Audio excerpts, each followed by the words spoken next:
Father Frank was one of my seminary formation priests. He was he'd been in the Air Force, and he was a good old Nebraska farm boy. And one time we were talking about getting ready to get ordained and kind of moving around a lot, and he said, one of the things that I always try to do is that when I go from assignment to assignment, that everything that I own can fit into one car. Like, really? Now you have to remember that when we move around, we move into rectories that already have furnishings and stuff. I wish I could report to you that I've lived up to that ideal, but that's a tall order these days. That also includes, that means he didn't go around with a lot of books, so he either memorized a lot of his theology or just moved on to the next book.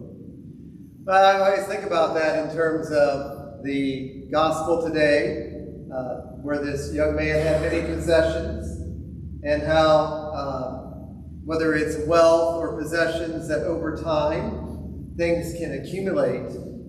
And there was a mindset back in that time in which one of the proofs of God's blessing in one's life was the amount of material wealth that somebody had. Some people would even say that's true in these days, but not in many ways. We know that that there is something that happens when more things that are acquired may not necessarily means that our life has more blessing. So what must I do to inherit eternal life was the question. And the question that Jesus says is, well, have you followed the commandments?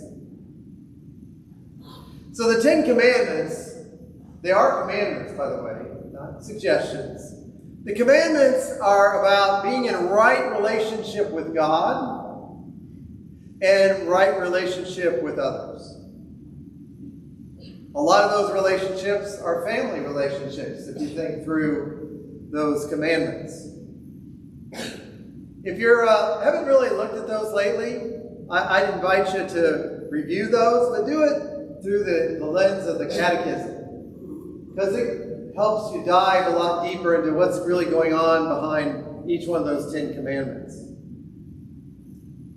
I say that because I'm not trying to get everybody here to get all like, well, I'm feeling bad about myself, I have all this sin, but it might help us realize that maybe we're not doing as well in relationships with God and with others as we want to think we are. And then, apparently this man felt like things weren't going pretty well. And so Jesus kind of moves him into, if you will, sort of an advanced course of discipleship. And he invites this person who has a lot of possessions to sell them and to have the right relationship with those in need. And I think for many of us, that's going into a deeper dive. It's one thing to say, yeah, in kind of interpersonal relationships, things are going well. But what about our relationship to money, to wealth, and to possessions? Because that, first and foremost, can consume a lot of our time and attention. And that can actually be a great insight into what could be affecting, in a negative way, our relationship with God and our relationship with others.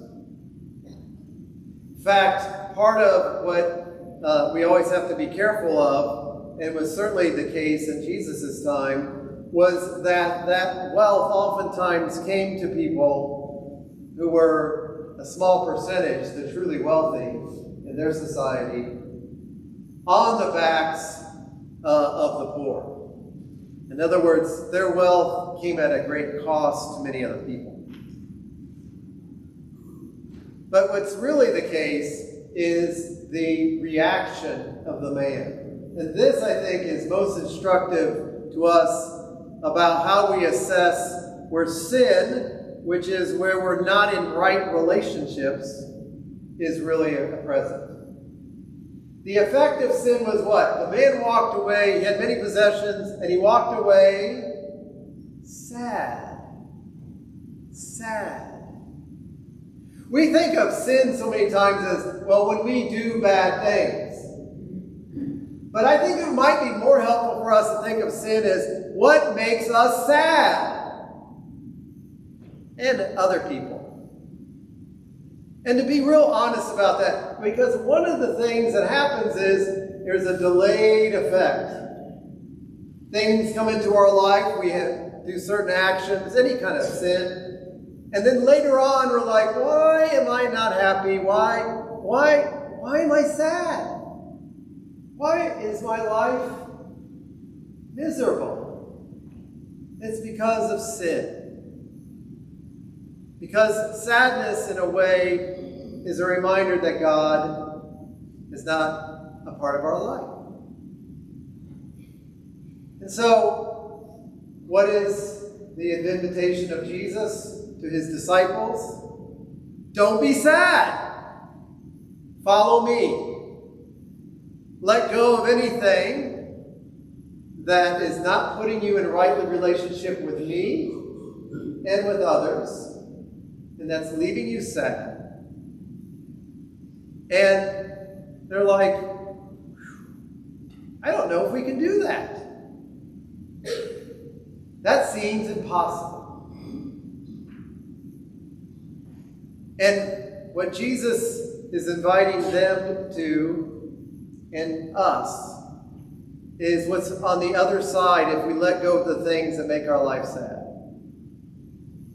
For human beings, things are impossible. But for God, all things are possible.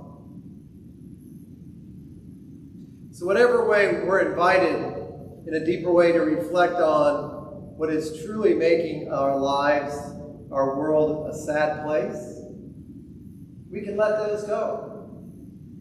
We can come forward to be reconciled to God through his Son Jesus, because with God, all things are possible.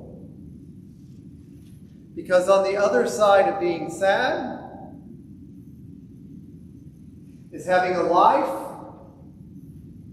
full of hope.